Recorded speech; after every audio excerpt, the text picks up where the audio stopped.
6월절이 가까운 어느 날 베다니에 있는 나사로의 집에서는 잔치가 벌어졌습니다. 이 잔치는 때가 잘 맞지 않고 또 낭비가 심해서 좀 의아스러운 점이 있는 잔치라고 할 수가 있습니다. 때가 맞지 않다고 하는 것은 6월절 잔치가 눈앞에 다가와 있기 때문입니다. 1절에 보시면 6월절 엿새 전에 예수님께서 베다니에 이르셨다고 되어 있고, 같은 사건을 기록한 마태복음 26장과 마가복음 14장을 비교해 보신다면 예수님이 베다니에 오자마자 미리 잔치가 준비된 게 아니고 예수님 오신 것을 보고 잔치 준비를 시작해서 사실은 6월절 이틀 전쯤에야 이 잔치가 시작되었다고 볼 수가 있습니다. 내일 모레면 6월절 잔치를 해야 됩니다. 겹치기 잔치를 하는 것은 일반적이지 않지요. 혹시 얼마 전에 우리가 설날을 보냈는데 설날 결혼식 하는 분 보셨습니까? 그런 건 잘 하지 않잖아요. 명절에 가족들이 모여 사는데 급한 일이 있거나 특별한 경우에는 할 수도 있지만 일반적이지는 않습니다. 왜 하필 6월절이 되어가지고 온 동네 사람들이 6월절 준비를 한다고 마음이 급하고 바쁘고 또 실제로 나사로의 식구들도 6월절 준비를 해야 되는데 예수님을 모셔놓고 잔치를 했을까 하는 것을 한번 생각해 볼 수가 있습니다. 그 다음에 이 잔치에서는 특별한 에피소드가 하나 있었는데, 마리아가 향유, 나아드라고 하는 향유가 든 옥합을 깨뜨려서 예수님 발에 붓는 그런 사건이 있었습니다. 그것을 팔면 자그마치 300데나리온이라고 했어요. 300데나리온이라는 말은 한 데나리온은 장정이 하루 종일 일해서 받는 품삯입니다. 그럼 일당으로 친다면 10만원이라고 말한다면 300데나리온은 1년치 품삯 3천만 원쯤 되는 겁니다. 이게 작은 돈이 아니에요. 그런데 그걸 한 방에다가 쏟아붓는 그런 일이 있었어요. 왜 이런 일을 했을까 하는 것이 먼저 마음에 드는 여러 가지 생각입니다. 사실 오빠가 죽었다가 살아났으니까 죽은 오빠가 살아난 것을 기뻐하고 감사하고 축하하는 것은 얼마든지 가능한 일이죠. 그래도 하필 명절에 6월절 준비를 한다고 마음이 분주하고 바쁜데 명절에 잔치를 했을까? 명절이 지나간 다음에도 할 수 있지 않았을까? 우리는 그렇게 생각하게 됩니다. 우리는 세월이 많이 지난 지금의 관점에서 그때 그 사건을 다시 돌아보니까 왜 그때 할 수밖에 없었는가 하는 것을 알게 됩니다. 만약 그때 예수님을 위한 잔치를 하지 않았더라면 예수님 6월절에 돌아가셨으니까 다시는 예수님을 위해서 잔치할 수 있는 기회를 잃어버렸을 것입니다. 사실 어떤 것은 하나님께서 기회를 주셨을 그때 하지 않는다면 할 수 없는 것이 있습니다. 6월절 앞두고 예수님께서 이번 명절에도 예루살렘에 올라오셨는데 엿새 전에 베다니 나사로의 집에 왔습니다. 마리아와 마르다와 나사로는 이 기회가 지나가기 전에 예수님을 한번 잔치집에 모시고 싶었습니다. 그래서 모든 준비를 열심히 하면서 잔치를 했어요. 날짜가 좀 안 맞는 것 같은데 지나놓고 보니까 그때 하는 것이 너무 지혜로웠고 정확했습니다. 그때가 지나갔으면 다시는 나사로의 집에서는 예수님을 위해서 잔치를 할 수 없을 것입니다. 여러분, 저도 살아가면서 보면 그런 것을 많이 느낍니다. 하나님께서 어떤 기회를 주셨는데 그 기회를 그냥 여러 가지 핑계가 있어서 또 그 핑계가 맞아요. 다음에 하면 되겠지 하고 한번 미루었더니만은 다시는 그런 기회를 얻지 못하는 그런 수가 종종 있는 것을 발견하게 됩니다. 그래서 저는 가능하면 무슨 일이든지 기회 있을 때 하려고 생각합니다. 심지어 기도 한번 해주는 것도 그런 경우가 많더라고요. 그죠? 누가 와서 목사님 꼭 와서 한번 신방해 주십시오. 제가 아픕니다. 그래서 제가 너무 바빠요. 그래서 조금만 기다리세요. 다음 주 갈게요. 그랬는데 그 주에 돌아가셔 버렸어요. 그러면 제가 굉장히 마음이 안 좋고 그때 갈 걸 못 가면 어떡합니까? 그래서 요즘은 가야 되는데 못 가면 그냥 전화기 붙들고라도 기도를 해드립니다. 어려운 거 아니잖아요. 내가 가기 힘들면 그냥 전화 왔을 때 바로 기도하자고 그렇게 하시는 목사님이 계시더라고요. 그래서 목사님 저는 이런 요즘 이런 고민이 있는데 저를 위해서 좀 기도해 주십시오. 미국에 계신 목사님이셨는데 제가 그런 말하니까 그 자리에서 바로 그래? 권 목사 지금 기도할까? 그 자리에서 바로 기도를 하시더라고요. 지나놓고 생각하니까 그게 참 좋은 방법인 것 같아요. 하나님이 기회를 주셨을 때 무엇이든지 선한 일을 하고 할 수 있는 일을 하는 분들이 되시기를 바랍니다. 왜 이때가 중요하냐? 예수님이 6월절 어린 양이기 때문에 그렇습니다. 예수님께서 곧 죽으실 거예요. 그것을 적어도 마리아는 알고 있었던 것 같습니다. 왜냐하면 마리아가 향유를, 옥합을 깨뜨려서 향유를 부었을 때 다른 사람들은 몰랐어요. 저 뭐 하는 짓이야? 왜 저 향수를 한 방울도 아니고 한 병채로 쏟아 붓는 거야? 제가 전에 몇 번 말씀드렸죠. 저는 뭐 집중하면 그냥 약간 정신이 없는 사람이에요. 그래서 한 번은 제가 아침에 세수하고 얼굴에 스킨을 바른답시고 뚜껑을 열고 부었는데 향수였어요. 야, 스킨 대신에 향수를 갖다가 얼굴에 쳐바르니까 참 뭐 그래 좋으세요? 자, 제가 하루 종일 그냥 뭐 몸에 향수 냄새가 나는데, 야, 향수는 얼굴에 바르는 게 아니구나, 제가 그걸 깨달았습니다. 살짝 찍는 거잖아요. 나드 향유입니다. 이것은 사람이 죽으면 시체가 썩기 때문에 썩는 냄새를 막을 정도로 강력한 것입니다. 그래서 죽은 자의 시신에다가 붓는 건데 그 정도로 강력한 향수를 부었으니까, 그것도 수천만 원짜리를 한 번에 부었으니까 참 대단한데, 왜 그랬느냐 할 때 예수님이 말려주시면서 그만둬라. 마리아가 내게 향유를 부은 것은 나의 장례식을 위한 것이다. 그렇게 말했어요. 나의 장례식을 위한 것이다. 굉장히 썰렁한 거 아닙니까? 잔치 이야기 한창 하는데 뭐 장례식 이야기하고 죽는 이야기하면 분위기가 이상한 거 아닙니까? 안 어울리는 것 같아요. 그러나 그것이 사실이었기 때문에 예수님께서는 말씀하신 거예요. 요즘 다들 오래 사시잖아요. 그래서 뭐 7순 8순 하시는데 그래도 다 꼭 100살까지 살라는 법은 없잖아요. 그래서 뭐 9988 123 해서 99살까지 팔팔하게 사시다가 한 2, 3일 앓으시다 가시라고, 하루 이틀 앓으시다 가시라고. 바로 안 가고 하루 이틀 앓는 것은 미국 가 있는 아들 오는 시간을 보내야 되기 때문에 뭐 그런다고 뭐 그런 조크도 있고 별별 말을 다 하시더라고요. 그렇죠. 어쨌든 우리가 뭐 언제 올해 잔치를 하는데, 다시 돌아갑시다. 죄송합니다. 어쨌든 이 잔치를 하고 있는데 마리아와 마르다와 나사로가 잔치를 하는 거예요. 그럼 예수님께서 돌아가시는 그 이야기를, 내 죽음을 한다, 그건 안 맞는데 왜 갑자기 그 이야기를 하셨을까? 죽으실 것이기 때문에 그렇기도 하죠. 그렇죠. 이게 분위기는 좀 설렁한 이야기예요. 여러분 뭐 요즘은 회갑잔치 안 하니까 칠순도 안 해요. 7순 합니까? 70은 청년인데 이제는 8순. 또 8순 안 하고 미수라 그래서 88을 미수로 합니다. 88. 그럼 미수로 하거든요.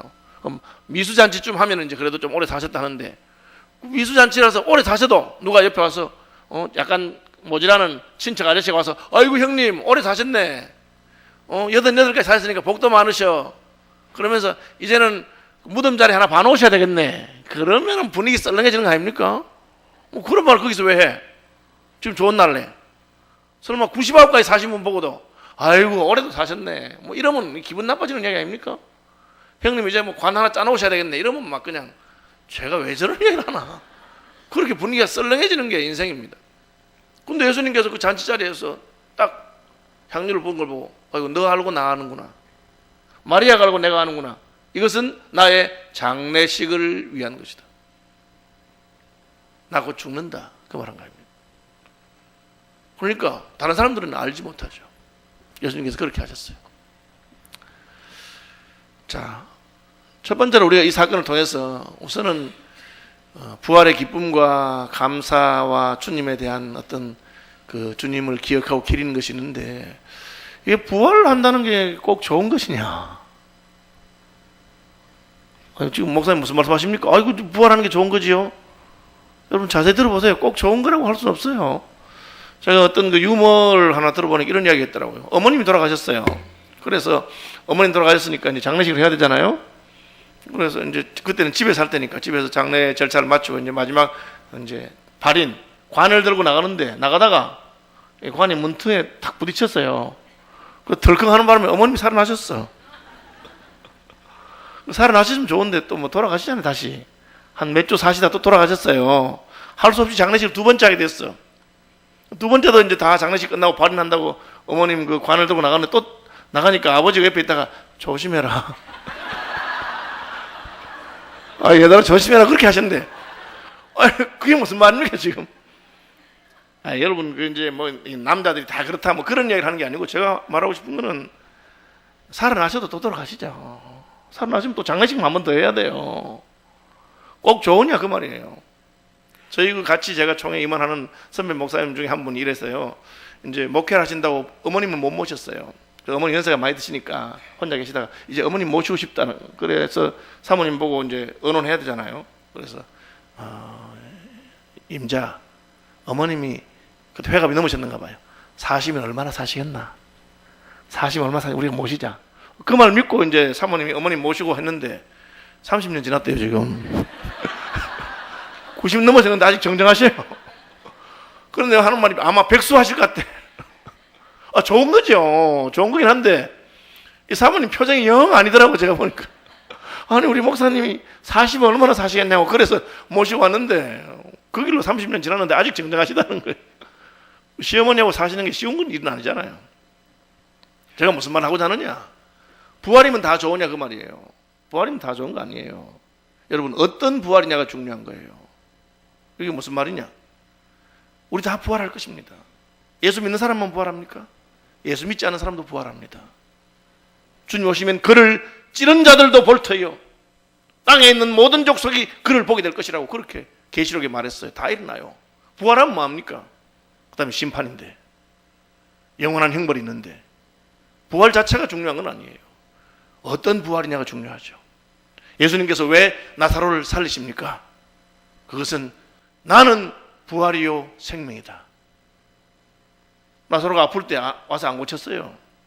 예수님 오니까 그냥 말하다가 찔찔 울면서, 예수님 좀 일찍 오셨으면 우리 오라버니가 죽지 않았을 터인데. 예수님이 정색을 하시면서, 나는 부활이요 생명이니 나를 믿는 자는 죽어도 살겠고 무릇 살아서 믿는 자는 영원히 죽지 아니하리니 이것을 내가 믿느냐? 믿기야 믿지요. 예수님 최후의 부활 때 그때 다 일어나게 믿습니다. 그걸 말하는 것이 아닙니다. 예수님과 같은 영광의 부활, 생명의 부활을 말씀하는 것입니다. 그러니까 이게 기릴 만한 일이에요. 그러기 위해서 어떻게 하십니까? 예수님은 자기의 생명을 우리에게 주고자 하시는 것입니다. 여러분, 그냥 죽어서 부활하는 건 아무 의미가 없어요. 예수와 함께 죽어서 예수의 생명으로 부활하는 분들이 되시길 바랍니다. 이건 거예요 지금. 왜 죽었다가 살아난 사람은 마리아의 오빠 나사로인데 예수님을 위해서 잔치를 하느냐? 우리 오라버니를 살리신 그 예수님, 우리 오라버니에게 부활을 주신 그 예수님은 자기 생명을 주기 위해서 자신의 생명을 주어서 우리 오라버니를 살리셨다는 거예요. 예수 생명으로 부활한 것은 영원히 사는 것을 믿으시기 바랍니다. 그게 다른 부활이란 말이에요. 지금 그것을 적어도 마리아는 알고 있어요. 그러니까 그 잔치 자리에 분위기는 썰렁해지지만 예수님의 장례식을 위한 것이라면서 향유를 붓습니다. 왜? 예수의 죽음이 없었다면 우리 오라버니 부활은 아무 의미가 없어요. 저희 아버님도 그 간이 안 좋으셨잖아요. 병원에 입원하셨다가 거의 혼수 상태에 들어가셨어요. 그러니까 죽었다고 말했어요. 온 교회가 달려들어서 기도하고 그래서 열흘 만에 깨어나시고 그리고 10년을 더 사시다 가셨어요. 그렇지만 돌아가셨어요. 그건 그냥 이 땅에 있는 동안에 일어나는 그냥 죽은 줄 알았는데 살아나는 그런 거예요. 그거 아무 의미가 없어요. 괜히 그냥 얘들아 조심해라, 또 받쳐서 엄마 또 살아날라, 그런 밖에 없는 거예요. 그 부활을 말하는 게 아닙니다. 예수께서 나사로를 살리신 것은 자신의 생명을 주어서 부활하게 하시는 부활입니다. 나는 부활이요 생명이다. 그리고 그 나사로의 부활을 위해서 예수께서 죽으시는 것을 마리아가 알았습니다. 그러니까 아깝지 않죠. 돈을 어디에 드리느냐 보면 알 수 있는 거예요. 그 마음을 알 수 있는 거잖아요.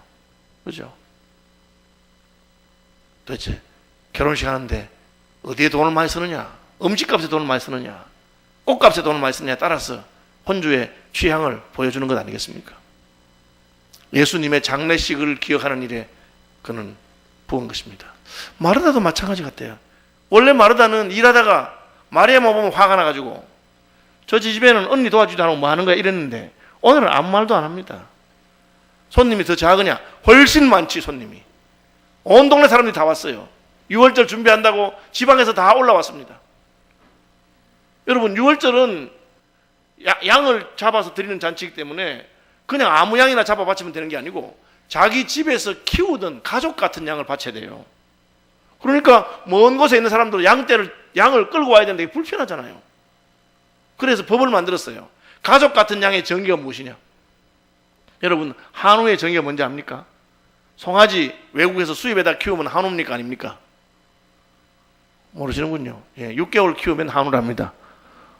송아지 데려왔는데 한국에서 6개월 키우면 한우래요. 그 법적으로 그거예요. 그러면 유태인들이 말하는 가족 같은 집에서 키우던 양은 어떤 양이냐? 3일 이상 데리고 살아야 돼. 그러면 6월절 일주일 전에 와서 엿새 전에 벌써 사람들이 많이 온 거예요. 예루살렘 주변에 베다니에도 5명 살고 있는 집에 친척들 20명이 와서 25명이 지내요. 6월절 양을 잡기 위해서 양을 가져와야 되는데 베들레헴에 가서 사옵니다. 베들레헴에 가서 양을 사와서 그 양도 사흘 이상 있어야 되니까 3일, 4일 데리고 그냥 같이 사는 거예요. 그러니까 막 난리 법석이에요. 그냥 친척들 다 오지. 양 한 마리씩 다 가져오지. 집안에서 같이 키우지. 뭐 그냥 그래요. 그러니까 다른 사람들은 좋아. 이거 뭐 음식 해먹는 것도 괴로운데 이 바쁜 판에 마르다가 잔치를 한다는 거야. 한 끼 버는 거 아닙니까? 가서 그리고 죽었다가 살아난 나사로 구경도 하고 얼마나 많이 모였겠어요. 일이 얼마나 많았겠습니까? 마르다가 아무 소리 하지 않습니다. 왜 아무 소리 하지 않을까요? 역시 마르다도 오라버니를 살리기 위해서 죽음에서 오라버니를 불러오신 그 예수께서 이제 우리를 위해서 죽으시는 것을 아마 짐작했던 것 같아요. 아무 말하지 않습니다. 나사로도 마찬가지입니다. 나사로가 제가 오늘의 주인공입니다. 죽었다 살아났어요. 그런 말 안 해. 가만히 있어요. 사실 주인공이잖아요. 나사로 보러 왔지. 죽은 나사로가 살아났으니까. 어디 뭐 죽었다 살아나고 얼마나 집회 다니는지 몰라. 뭐 천국 갔다 왔다 하면서. 그런 분들 많잖아요. 내가 뭐 죽었다가 천국 가보니까 어떻더라고 떠들고. 그런데 가만히 있습니다. 왜? 나사로는 오늘 배경이에요. 예수님께서 말씀하신 대로 나는 부활이요 생명이라고 말씀하신 대로 이제 예수께서 죽으실 것이고 부활하실 것입니다. 저는 그 증거입니다. 주님이 저를 먼저 살리셨습니다. 이런 숨어있는 말들이 말은 안 되지만 드러나는 그런 분위기입니다. 여러분, 예수의 부활이 저와 여러분의 부활이 되시기를 바랍니다. 그것을 기억하는 사람들은 어떻게 합니까? 설명할 수 없지만 그 때를 놓치지 않아요. 하나님께서 감사할 수 있는 때, 예수님을 기릴 수 있는 때, 예수의 부활을 증거할 수 있는 때를 놓치지 않습니다. 아깝지 않습니다. 한 방에 향료컵을 깨뜨려서 붓는 것이 아깝지 않습니다. 이건 제가 기도하면서 깨달은 바예요. 내 믿음의 크기가 뭐냐? 이날까지 내가 주님을 위해서 가장 크게 헌신해 본 게 뭡니까? 그게 여러분의 한계입니다. 나는 과부인데 2랩돈밖에 없어. 그걸 전부를 오늘 저녁 이거 헌금하고 나면 먹을 것이 없어도 주님께 드릴 수 있으면 그것이 그 과부의 믿음입니다. 말이 안 아까웠어요. 향유를 탁 깨뜨려서 붓습니다. 왜? 그리스도의 죽음을 향기롭게 하는 것이기 때문에. 교회도 마찬가지 아닙니까? 주님이 죽어서 부활하심으로 말미암아 이 천국 복음이 전파됐는데 우리가 천국 복음을 전파하는 일이 뭐가 아깝겠습니까? 그러니까 불로 개척하는데 수십억 들어도 안 아깝잖아. 여러분 아깝습니까? 저 안 아깝더라고. 제가 돈 펑펑 쓰는 사람이냐? 저 굉장히 구두쇠예요. 그죠? 제 바지 2,000원짜리 사 입어요, 제가. 저 아꼈어요. 그러나 복음을 위한 일에는 아깝지 않아. 하나님 나라와 그 영광을 위한 것이니까. 그것이 우리가 예수의 죽음과 예수의 부활에 대해서 어떻게 깨달는가 하는 것을 보여주는 것입니다. 그렇죠. 이 잔치는 단순히 나사로의 부활을 축하하는 잔치가 아니라 주님께서 어떻게 하셔서 나사로를 살리시는가를 보여주는 그런 잔치였습니다. 어떻게 그걸 알 수 있느냐? 예수님께서 그렇게 말씀하셨어요. 한 알의 밀이 땅에 떨어져 죽으면 많은 열매를 맺는다. 죽지 아니하면 한 알 그대로 있다. 그래서 그렇게 말씀하시는 거예요. 오늘 본문에 나오는 말씀입니다. 내가 이제 한 알의 밀알로 너희를 위해서 죽을 것이다. 그러니까 예수님 마음이 좀 민망하죠. 잔치를 하긴 하지만 왜? 이 잔치는 기쁜 일이고 좋은 일이고 나사로가 살아나는 것도 좋은 일이지만 누군가는 대가를 치러야 되는 잔치잖아요. 요즘 뭐 그런지 모르겠지만 옛날에는 농촌에서 대학 가는 사람이 한 동네 한 명 있고 말고 할 때 애 대학 가면은 좋지만 서울에 대학 가면 소를 팔아야 되잖아요. 그 아들이 아버지 저 합격했어요 하고 전보가 탁 날라오면 한편으로는 참 좋으면서도 한편으로는 마음이 묵직하지요. 왜요? 이 아들 합격했으니까 황소 저거 팔아가지고 등록금 내야 된다 그 말이에요. 그렇게 해서 우리 자녀들 공부시킨 거 아닙니까? 대가가 있는 것입니다. 그 잔칫날 주님의 마음이 왜 무겁습니까? 자신이 십자가에 죽으셔야 되기 때문에 이번 6월절을 지나가지 못할 거예요. 6월절 지나면 죽으실 것입니다. 그러니까 예수님께서는 그 분위기가 잔치인데 분위기가 약간 특이한 거예요. 향유를 쏟아부은 마리아를 보고 예수님도 검소하신 분이에요. 여러분 그 오늘 식당 가보세요. 그죠? 먹고 남은 것을 다 거두어 버리는 것이 없게 하라. 제가 붓글씨 써놨잖아. 제발 음식 좀 버리지 말라고. 보리떡 5개로 5,000명 먹이고 남은 것을 버리지 말라고 다 거두라고 12광줄이라고 그렇게 말씀하신 분이에요. 그죠? 그런 분이 300데나리온짜리를 탁 쏟아부었는데 잘했다. 그거 아깝다 하지 마라. 괜히 쓸데없는 딴 이야기 하지 말고 나 죽어. 내 장례를 예비하는 것이라고 그렇게 말씀하셨어요. 그렇게 하셨기 때문에 저와 여러분이 생명과 부활로 가게 된 줄로 믿으시기를 바랍니다. 왜 우리가 이걸 보느냐? 우리도 마찬가지예요. 예수님 그렇게 하셨기 때문에 우리가 구원받은 것처럼 오늘날 한국이 이만큼 살게 된 게 우연이겠습니까? 우리 믿음의 선배들이 다 우리 앞선 세대들이 다 수고해서 한국 이만큼 잘 살게 되고 우리 믿음의 선배들이 이렇게 수고해서 한국 교회가 이만큼 된 거예요. 그 다음 세대는 이제 우리가 할 차례 아니겠습니까? 여러분 그 국제시장 영화 봤는지 모르겠네. 저도 안 볼라 했는데 그거 보면 다 운다 해서 저는 영화 보고 우는 거 싫어하거든요. 이 사나이가 우니까 그래서 안 보려고 했는데 우리 그 동기 목사들이 꼭 봐야 된다 하면서 억지로 끌고 가서 봤는데 참다가 결국 울었잖아요.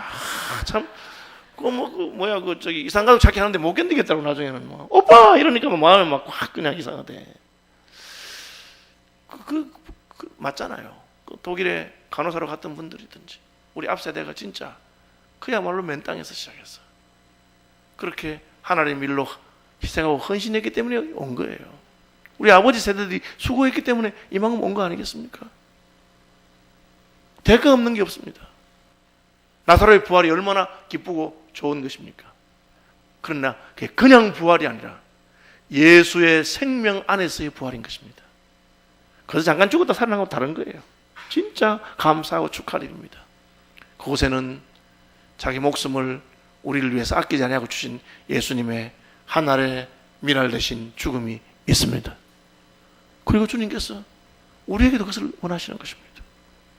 우리 앞서간 세대들이 하나님의 미랄로 자기를 드렸기 때문에 조국 교회는 이렇게 부흥을 맛보았고 대한민국은 이렇게 성장하게 된 것입니다. 하나님의 은혜로 말미암아 저와 여러분도 우리의 다음 세대를 향해서 그렇게 헌신할 수 있게 되기를 바랍니다. 그게 주님께서 원하시는 거예요. 어떻게 죽어요? 어떻게 죽습니까? 죽으면 많은 열매를 맺을 것을 믿기 때문에 죽을 수 있는 것입니다. 죽음이 끝이면 누가 죽겠어요? 죽음 이후에 부활이 있을 뿐 아니라 죽음으로 나도 살고 죽음으로 우리 가족도 살고 우리 교회가 살아나게 되는 것입니다. 아예 마음속에 그것을 다 기억하십시오. 하늘의 밀이 땅에 떨어져 죽어야 많은 열매를 맺게 되는 것이구나. 주님이 내게 그 길을 가라고 하신다면 나도 주님이 가신 걸음을 가야 되겠다. 그렇게 하시길 바랍니다. 실천은 어떻습니까?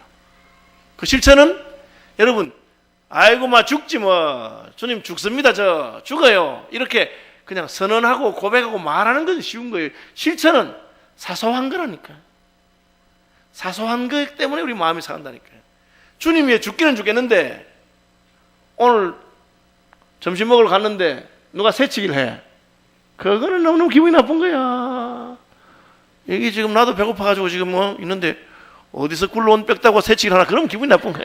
거기 사소한 거예요. 사소한 거. 예수님이 십자가를 지러 가시는데 딱 뭘 합니까? 뭐 타고 가야 되는데 낙이 새끼 한 마리 떡이네. 낙이 새끼. 에이 아버지 100만 어디 갔어요? 100만 마차를 보내셔야지. 나보고 이거 타라고. 거기서 실족합니다 여러분. 예수님 어떻게 하십니까? 아무 소리 하지 않고 낙이 새끼를 타시는 것이죠. 일관성에서는 예수님 말씀이 맞아요. 주를 위해 죽겠다고 해놓고 뭐 나귀를 타든지 100마를 타든지 그게 무슨 상관이 있습니까? 아무 상관없는데 거기서 사람이 삐친다니까. 목사가 저는 목사 세계만 하니까 목사가 어떤 존재입니까? 주님 위해서 주의 종하려고 목사 된 거 아니에요? 그래놓고는 말 한마디에 마음이 싹 상한다니까. 그건 안 맞잖아요. 우리가 하늘의 밀이 땅에 떨어져 죽는 것은 사소한 것부터 되는 것으로 기억하시길 바랍니다. 작은 거예요, 작은 거. 작은 것에서 죽는 거예요. 그래야 결정적인 순간에도 죽는 것입니다. 저는 어린 시절에 늘 순교하고 싶어가지고 하나님 저 순교하게 해주십시오. 뭐 그렇게 기도됐어요. 하나님 총에 맞아 죽게 해주세요. 뭐 이렇게 했어요. 몽둥이에 맞거나 돌에 맞아 죽으면 못할 것 같아. 근데 세월이 이제 지나놓고 보니까 제가 깨달은 게 순교라는 게 그렇게 갑자기 그렇게 되는 게 아니고 사소한 일상의 하나하나에서 나를 섭섭하게 하는 사람들을 그대로 받아주고 내가 무시당할 때도 그걸 그대로 받아주고 주님을 생각하니 그거 뭐 무시당하는 게 뭐면 내가 인정받지 못하는 게 뭐겠느냐. 거기서부터 순교적인 삶을 살게 되는 것이고 그래야 하나님이 그 복도 주는구나 하는 걸 깨닫게 됩니다. 예수님 몰라요. 너 누구냐 하고 그랬으니까. 그런데 예수님이 낙이 새끼 타고 사람들은 환영하지만 자기를 드러내지 아니하시고 낮추시면서 그렇게 하십니다. 그래서 뭐가 드러납니까? 나를 본 자는 아버지를 보게 되었다. 하나님을 보게 된다면 예수님이 막 구름을 타고 오시든지 그냥 7 마차를 끌고 오시든지 그렇게 화려하고 멋있어야지 하나님의 영광이 드러나고 예수님의 영광이 드러납니까? 아닙니다. 그야말로 하나님의 밀로 죽을 때 하나님의 영광이 드러나고 낙이 새끼 타고 가시는 그 사소하고 겸손한 모습에서 나를 본 자는 아버지를 보았다. 그렇게 말합니다. 한국 교회 예배당이 더 크지 않아서 교인들의 숫자가 더 많지 않아서 세상이 교회를 존경하지 않는 것 아닙니다. 우리가 작고 초라해도 주님이 가신 길을 갈 때 세상은 우리를 보고 예수 믿는 사람은 다르다. 예수 믿는 사람들은 다르다. 그런 말하게 됩니다. 여러분 이걸 잘 기억하시기 바랍니다. 전체적으로 마무리해보면 주님이 나를 위해서 죽으셔서 하나님의 미랄이 되심으로 우리는 부활을 누리게 되었습니다. 그래서 감사하며 사시길 바랍니다. 또한 나도 주님 가신 그 미랄의 걸음을 가시기를 결심하시기를 바랍니다. 실천사항은 뭡니까? 작은 거, 조그마한 것부터. 죽겠다고 하는 분이 작은 것 때문에 흔들리면 안 되는 거예요. 그죠? 사형수가 무슨 사형 집행하러 가다가 중간에 웅덩이 하나 있었는데 자칫하면 빠질 뻔했어요. 하는 말이 갔다 가면 죽을 뻔했네. 그런 말 안 하는 거예요. 이미 죽을 놈이 웅덩이 빠지든지 말든지. 이제 그게 일관성입니다. 우리의 삶이 하나님의 미랄로 주님 가신 십자가를 따라가는 일관성 있는 삶이 되기를 바랍니다.